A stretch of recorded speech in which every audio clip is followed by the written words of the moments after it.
Also, sometimes we have to know where our limits are, what is not okay for our environment, what we have to walk away from, or what we have to renegotiate, what we have to communicate to other people, and being willing to receive communication and hold space for another person.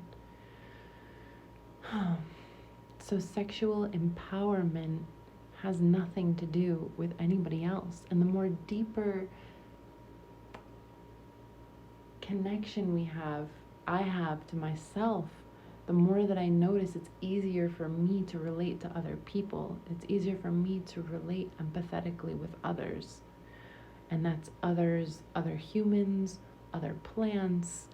It's just easier to relate to because I have more access to myself, because I have more access to my life force energy, to my truth, to even say, yes, I'm leaning into this, I'm leaning into this, I'm leaning into this. And let me tell you that as I've chosen yes in my life, I have been ultimately surprised, and like miracles have been laid out in front of me. Things that I never thought were possible before, when I lived from like here up, was not possible until I started coming down into my body with more access points to this vessel.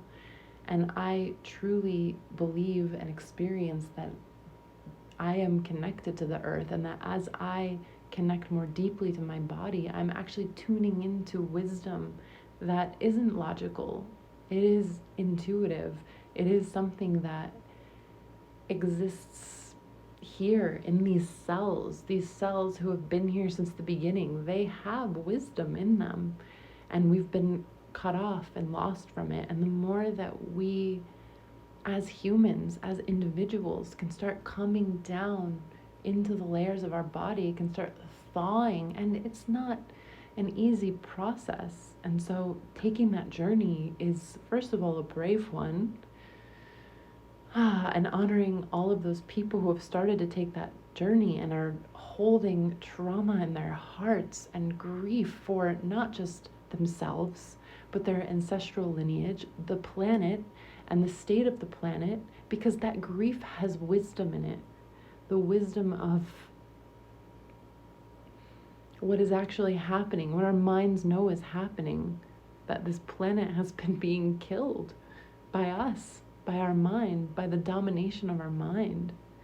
And so honoring the grief that it takes and the courage that it takes to feel this. And I tell my son all the time, like, that he's brave for being willing to feel it all, because it's scary.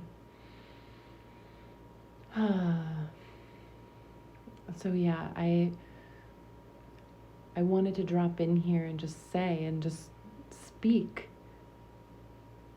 that sexual empowerment actually leads us closer home, to freedom, to our bodies, to our life purpose, to all of it. And it's not easy.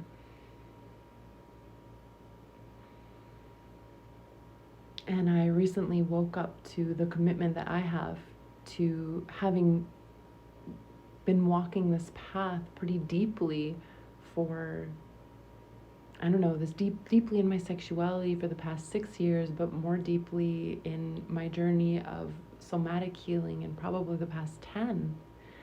And that it's my commitment and duty to share this, because I remember how alone I felt.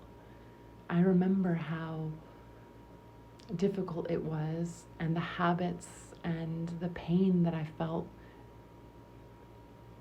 being disconnected from my truth. And it's not that I don't still feel those things, and it's not that I don't have those experiences. It's that now I know how to process them, and now I have a deeper understanding of who I really am. So it's easier to move through them and not get stuck and caught in old stories and old patterns. So yeah, my commitment is to share more around this, and around my own personal journey and tools that have helped me along the way, and meditations, tidbits, wisdom, whatever it is. So thank you. Thanks for listening to this whole thing, and sending you so much love.